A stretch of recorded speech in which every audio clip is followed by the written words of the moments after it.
આજે જે રજૂઆતો હતી એ ખાસ કરીને પુરવઠા ખાતામાંથી મોદી સરકાર, આપણા યશસ્વી વડાપ્રધાન નરેન્દ્રભાઈ મોદી લગભગ 80 કરોડ લોકોને 5 કિલો મફત અનાજ આપે છે. એ કોવિડ વખતથી આપે છે અને હજી 5 વર્ષ સુધી ચાલુ રહે છે. કરોડો અબજો રૂપિયાનો સરકાર ખર્ચ કરે છે.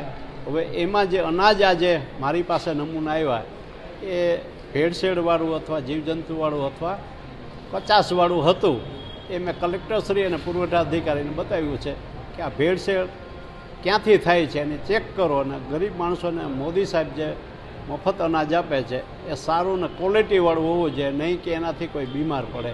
અને ક્યાંથી આ ભેળસેળ થાય છે, FCIમાં થાય છે કે સેન્ટ્રલોની જે દુકાનો હોય છે એમાં કરે છે, કોણ કરે છે? આ બધા અમે જે તે કસ્ટમર પાસેથી અનાજ કલેક્ટ કરી આવા સેમ્પલ લઈ, એમાં ચોખા હતા, ચણા હતા, ઘઉં હતા, દાળ હતી, આવા બધામાં ક્યાંય ને ક્યાંય આ ભેળસેળ હોય એવું માલુમ પડ્યું છે. એટલે ક્યાંથી ભેળસેળ થાય એના માટે કલેક્ટર રજૂઆત કરી કે આનું ચેક કરો, રેડ કરો અને સારું અનાજ ગરીબ માણસોને પણ જે અનાજ સરકાર આપે છે ફ્રીમાં તે સારું અને પૌષ્ટિક હોવું જોઈએ, એમાં કોઈ ભેળસેળ ન ચલાવે.